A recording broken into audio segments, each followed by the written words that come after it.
What else have we got in here? Also emergency food rations in the form of chocolate bars. Power bars for energy as and when we need them. Always carry a couple of those. We of course need an ignition source so that we can light our stove, and also a fork and spoon, and I use a combined fork and spoon so that we've got something to eat with. Always in the emergency kit carry torch and batteries, and I've put mine in this one. Head torches have plummeted in price. This one's 350 lumens, costs about £40. Fantastic bit of kit, and it just packs up into such a small space, and because it's also got a flash, it's a fantastic bit of emergency equipment as well. So torches in there, and always again carry spare batteries. Now I used to carry a big box of batteries in the Land Rover. Another example of how things have just got a little bit smaller. All I now carry, 3 spare batteries, all I need in a bag to look after there. Waterproof paper and pen. We're also used to digital technology these days, but in the event of something going wrong, your battery's failing, needing to make a note of something, paper and pen, extremely useful. And this particular paper and pen, or this particular pen, also doubles up. It has a tungsten end on it, which means that you can use it to smash glass and windows and things. So very, very useful. Also in here we have got some of the obligatory yellow vest, essential if we're going to step outside the vehicle on a busy road. We've got a whistle, part of the emergency kit as well. Warmers. If I get caught in the vehicle and I'm getting cold, these warmers are fantastic. They have an infinite lifespan, they don't take up much space. So I've got 4 of those in my emergency kit. Wipes for cleaning things, or indeed if you're caught short somewhere. Very, very useful, pack into a small space. I used to carry in the Land Rover a sleeping bag. The problem with the sleeping bag is it's really, really bulky. And in an emergency, are you really going to jump in one? I don't think so. So a much, much better option, I think, for something like the Jimny, something small and compact, such as this emergency bivy bag. It's not the same as a sleeping bag, but it is capable of getting you warm if you're cold, and in an absolute emergency, it's a really good compact solution. It also manages to radiate back in about 90% of the heat that's lost from the human body. Good bit of kit.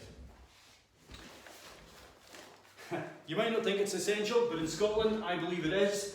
A head net to protect you from midges, to stop the little blighters biting you to bits. Emergency light sticks. Quite useful if you get caught in snow, if you're concerned the car is getting buried. You can crack one of those, you can stick it on the top of the vehicle, make sure that people know that you're there. Light sticks can be very, very useful. Emergency tool. Again, this is a smaller one than what I used to carry, but it does everything I need it to. It's got pliers, it's got a knife, it's got all manner of different bits and pieces of equipment. And something that seems like a luxury, these are actually a pair of slippers. And they're camping slippers.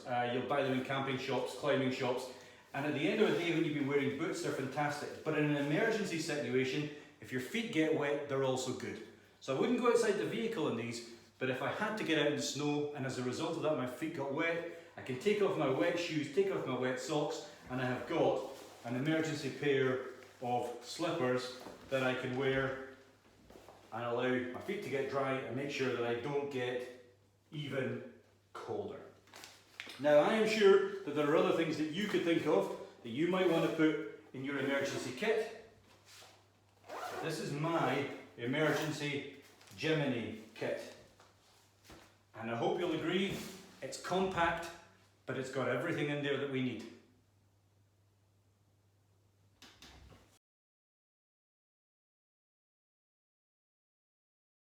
And just a brief update, as I've carefully packed all of that equipment back in the bags, I've actually managed to fit it all into the boot tray without doing anything to the first aid kit. So I think that that looks like success. Very happy with that. So once again, we've made the Jimny every bit the vehicle that my Land Rover 110 Defender was, despite its small size. You might also be interested to know that as well as the black bags that I've shown you in my Jimny, the bags that I've managed to secure are also available in a range of colours, and I've just got a sample of them here. So we've got orange and we've got red, and we've got a fantastic lime green colour that actually fits in really well with my kinetic yellow Jimny. Some of you might be interested in buying these bags. If you are, please drop us a line.